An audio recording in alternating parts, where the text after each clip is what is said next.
Bonjour à toutes et à tous, bienvenue sur politiquepublique.com dans Opinion, notre rendez-vous info de la semaine. Bonjour Franck. Bonjour Marie. Après nos actualités, je reçois dans quelques instants Justin Pamphile, maire du Lorrain, candidat aux élections législatives des 12 et 19 juin prochains sur la circonscription Nord. Mélenchon à Matignon, c'est justement le slogan que scandaient ce 1er mai les partisans du leader de la France insoumise. La bataille des législatives est lancée pour tenter de contrôler l'Assemblée nationale, dont la majorité détermine qui sera le Premier ministre. Jean-Luc Mélenchon poursuit son objectif et a indiqué lors des manifestations qu'un accord était en passe d'être trouvé avec notamment le Parti socialiste et Europe Écologie Les Verts. L'un des slogans du 1er mai en Martinique, c'était l'annonce d'une grande mobilisation populaire contre le non-lieu dans le dossier chlordécone. Ainsi, c'est le samedi 28 mai que les organisations attendent une forte mobilisation des Martiniquais pour faire entendre leur voix et éviter une fermeture de ce dossier qui pourrait aussi signifier une baisse de la prise en charge des problèmes liés au chlordécone par les services de l'État.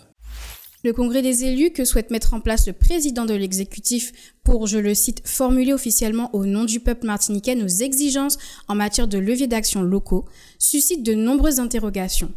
La fuite en avant institutionnelle serait-elle la seule option qui s'offre à la Martinique au moment où les enjeux économiques, voire même sociaux et environnementaux restent prégnants, et où le vote en faveur de Marine Le Pen souligne une fois de plus la défiance des Martiniquais en direction de leurs élus. Maurice Alcindor nous a quittés, le célèbre animateur, comédien, parolier, a tiré sa révérence après 91 ans d'une vie publique bien remplie. Nous présentons nos sincères condoléances à sa famille et à ses proches. Pour faire face au carême, le préfet de la Martinique a décidé de mettre en place des restrictions d'eau, l'arrosage des pelouses, des espaces verts publics ou privés, ainsi que des espaces sportifs et récréatifs, le lavage des véhicules, le remplissage des piscines privées, la vidange des réservoirs d'eau potable sont interdits et passibles de 1 500 € d'amende. Et en pleine sécheresse, la Guadeloupe a connu des pluies diluviennes et d'importantes inondations dans ses zones urbaines en fin de semaine dernière. Plus de 30 cm d'eau en moyenne sont tombés en 24 heures, provoquant un disparu et 2 morts. 2 automobilistes retrouvés coincés dans leur véhicule. Nouvel album pour Joachim Desormeaux avec le titre phare Taxi Parole. Le Martiniquais poursuit sa redécouverte imaginative et moderne des traditions musicales de chez nous. Album à paraître le 7 mai. Notre invité après la pause, Marie, c'est Justin Pamphile, maire du Lorrain, candidat Grand Semblé aux élections législatives sur la circonscription Nord. Une circonscription où sont d'ores et déjà candidats Barbara Jean-Élie, sans étiquette, Marcelin Nadeau pour PIA, Astrid Rodap de l'UDI et Jean-Baptiste Rothsen, EPMN.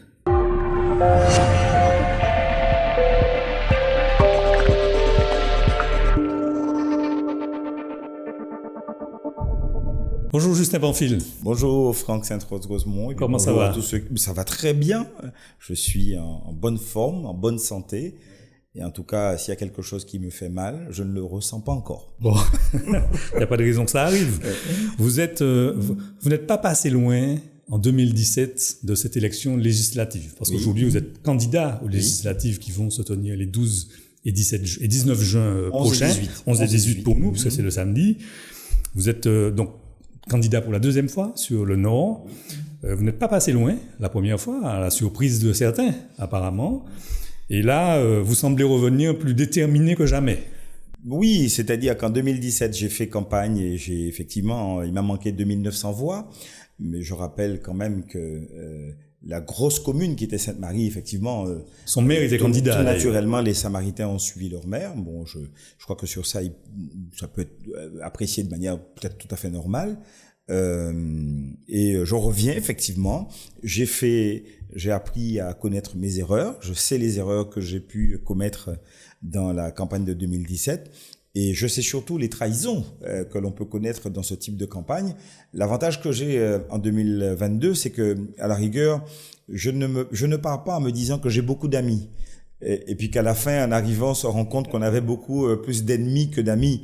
Donc, je préfère encore me concentrer sur la population et faire ma campagne les yeux dans les yeux avec le la circonscription du Nord, les habitants du Nord. Alors, la population, justement, vous êtes maire du Lorrain. Visiblement, vous êtes un maire apprécié, puisque reconduit de manière importante. Je crois que vous avez près de 70% aux dernières élections municipales. Vous allez être élu député si vous remportez cette bataille. Que devient le Lorrain? Le Lorrain continue d'avancer parce que nous avons, j'ai une équipe autour de moi, donc avec des camarades qui travaillent et qui me voient travailler, avec qui je travaille, qui eux-mêmes également portent des responsabilités. On a un schéma directeur que l'on a voté. On a des opérations qui sont, on va dire, vous savez, il y a un tuyau et puis les opérations sortent les unes après les autres. Parfois, on me dit que ça va trop vite. Je leur dis, mais non, si vous avez une équipe autour de vous et puis que les gens travaillent, eh bien, les choses se séquencent. L'objectif pour moi, c'est pas d'abandonner la ville, bien au contraire, c'est de toujours garder, je dirais, cette vie et cette vision et cette présence au sein de mon conseil municipal. Je dis mon conseil municipal parce c'est pas parce qu'on est élu ailleurs qu'il faut absolument tout abandonner, jeter l'éponge et puis dire qu'on a basta, on passe à autre chose. Non, non, les collègues savent pertinemment, ils savent tous que je n'ai pas l'intention, en tout cas, de tourner le dos et puis d'aller sous les ornements de l'Assemblée nationale. Non, je suis un Lorinois, je suis un Terrien, je suis un homme du Nord. J'abandonne pas le Nord comme ça. Alors vous êtes, alors j'ai bien entendu que vous allez à cette élection un peu sur vos propres forces. Mais vous êtes quand même membre d'un groupe, partenaire d'un groupe qui s'appelle Grand Assemblée, autour d'Alfred Marie-Jeanne. Vous aviez déjà, il me semble, sauf erreur, validé l'article 74 à l'époque de 2010, où les choses se sont posées. Et puis vous avez fait un bout de chemin avec Serge Letchimy, avec Emmanuel Macron même. Oui, et puis vous êtes revenu à vos anciennes amours. Oui, mais j'aime bien la manière dont c'est présenté. Écoute, j'aime bien la manière dont c'est présenté parce que c'est exactement ça. En 2010, j'ai fait campagne pour le 74. Il y a des gens qui semblent vouloir plus se souvenir de ma période de 2017 Macron que cette période de 74 où j'ai toujours été, j'ai grandi dans la responsabilité. Donc la responsabilité pour moi c'est une deuxième peau. Donc à la rigueur qu'on aille vers le 74, qu'on veuille plus de compétences, moi j'ai pas de problème sur ça. Au contraire, il faut qu'on soit responsable. Macron, ça a été une fenêtre qui a été refermée assez rapidement compte tenu du fait que moi j'ai vu concrètement sur le terrain ce que ça donne. Mais je suis resté vertical dans mon être. Je suis un homme de gauche. J'ai pas bougé dans ma. Alors je me classifie plutôt centre-gauche. Parce que je discute avec tout le monde. Je crois que c'est comme ça qu'il faut aborder les élections législatives. En 2022, je n'ai fait campagne pour personne. Je n'ai suivi aucun candidat aux élections présidentielles. D'ailleurs, c'était le mot d'ordre du Grand Assemblée. Nous n'avons pas soutenu. Je n'ai pas appelé à faire non plus barrage, comme ils appellent ça, un front républicain contre l'actuel président sortant et rentrant. Pour une raison simple, c'est que ceux qui vont voter ont 18 ans. Donc ils savent, ce sont des êtres et des hommes et des femmes responsables. Donc je n'avais pas à donner des consignes de vote. Moi, je me rappelle l'épisode où on ne pouvait pas circuler librement à la Martinique. J'étais en colère. Donc, m'a pas qu'à barrer moun. Donc, m'a pas aller au barrer moun. Donc, m'a pas qu'à barrer moun. Voilà. Où est-ce que vous allez siéger si vous êtes élu député en juin prochain? Les quatre candidats du Grand Assemblée, nous avons décidé de siéger au même endroit. Et par conséquent, ça sera pas dans la majorité présidentielle. C'est un choix. C'est le groupe GDR. C'est le groupe plutôt GDR, puisque Alfred Marie-Jeanne a une, on va dire, une culture GDR. Tous ceux d'ailleurs qui ont milité avec lui. Groupe des démocrates et républicains. Maintenant, attendons la sortie des législatives, parce que si eux-mêmes ils n'ont pas suffisamment de monde pour constituer un groupe, je pense que avec les quatre candidats, donc Philippe Edmond Mariette, Alfred Marie-Jeanne et moi-même, nous discuterons pour savoir comment nous siégerons. Mais il est clair, je le dis les yeux dans les yeux avec ceux qui vont nous écouter, je ne serai pas, contrairement à ce que je vois circuler ici ou là sur les réseaux sociaux, je ne siégerai pas dans la majorité présidentielle. Ma seule majorité, c'est la Martinique et les habitants du Nord. Comment alors dans le Nord justement et au Lorrain en particulier, on a fortement voté Marine Le Pen. Comment à 65% au Lorrain, comment vous expliquez ces chiffres-là? J'ai pas envie de rentrer, très honnêtement, Franck Saint-Rosemont, j'ai pas envie de rentrer dans la recherche d'une explication qui, pour moi, qui n'est pas nécessaire ou qui ne se mérite pas. Vous avez des Martiniquais qui votent Mélenchon, extrême gauche, gauche.